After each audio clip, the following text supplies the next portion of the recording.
guys, pag-usapan lang natin ang breaking news. May pasabog ka naman kasi ang balita at exclusive na pinag-uusapan ngayon. So yun na nga.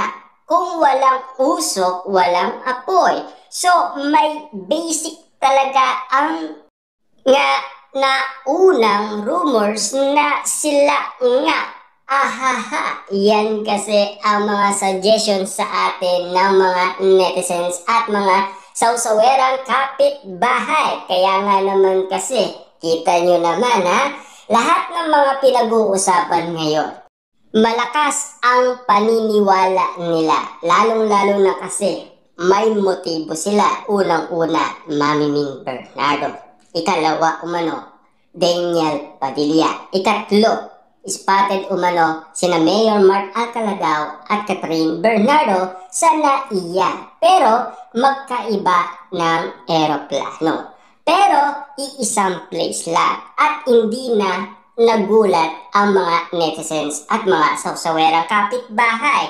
Para sa kanila, isang balita na matagal na nilang inihintay dahil yan ang mga pasabog na balita noon ni Ogie Diaz sa atin.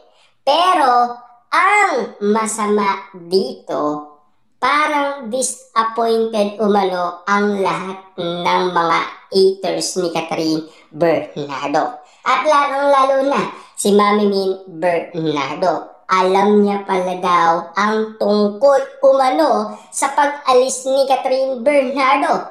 Ayon kasi sa source ng balita. Kaya nga naman pala galit na galit itong si Mami Ming Bernardo sa bawat kilos ni Catherine Bernardo na parang hindi niya pinag-iisipan siyempre, nasa tamang edad na yan.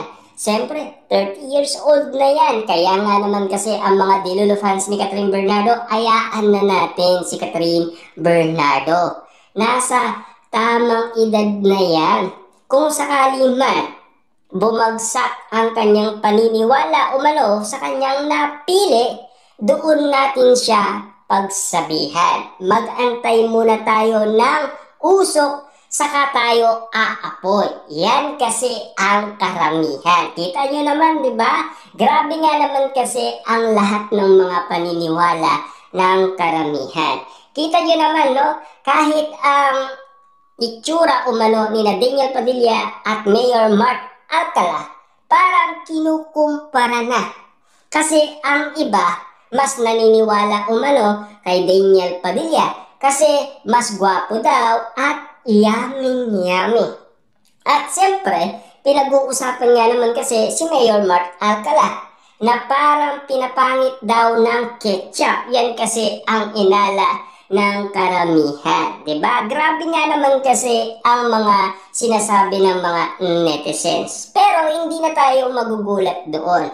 Lalong-lalo na kasi kung meron nga naman kasing paniniwala ang karamihan. Isa dito pa si Trina, na malapit na kaibigan ni Catherine Bernardo na issue noon ni Christy Permin. Ayon kasi kay Christy Permin, ganito daw yan.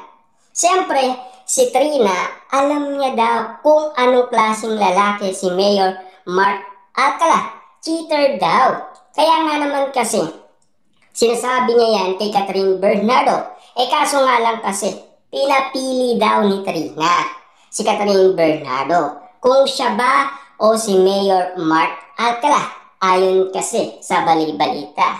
Pero mas pinili kasi ni Catherine Bernardo si Mayor Mark Alcala. Kaya nga naman kasi tinatawag na red flag si Catherine Bernardo.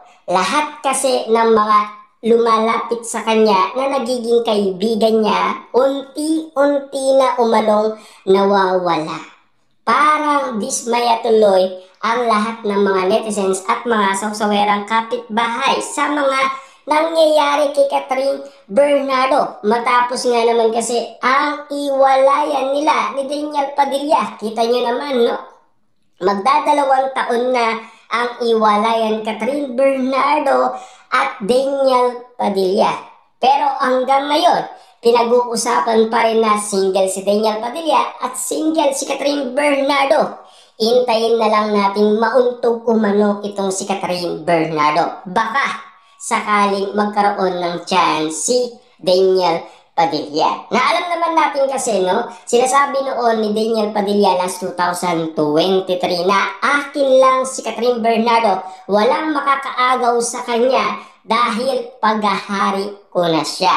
Yan ang sinasabi ni Daniel Padilla. Pero ano nga ba ang komento noon ng mga netizen? Kung pag-aari mo na siya, bakit mo siya sinaktan? At bakit mo siya sinaktan ng paulit-ulit? Ayon kasi sa mga haters noon ni Daniel Padilla, lalong-lalo na sa paniniwala umano ng karamihan. Kahit na hindi naman nila alam kung sino-sino ang mga babaeng na-involve umano sa usapin. Kasi si Catherine Bernardo, nanahimik lang. Wala siyang binanggit na pangalan kung sino. Basta't nanahimik lang siya, basta't kung ano lang ang detalye niya sa atin na maraming beses niyang nahuhuli si Daniel Padilla. Kaya nga naman kasi sinasabi sa atin ni Christy Permin, gumamit ng tracking device si Catherine Bernardo para mauli itong si Daniel Padilla. Pero ang issue ngayon 2025, siyempre bongga na sana, 'di ba? Yung pasabog kina Daniel Padilla at Catherine Bernardo dahil siyempre kitang-kita niya naman ha, sinasabi ni Sian Gasa noon na nagka-okay na daw sina Catherine Bernardo at Daniel Padilla.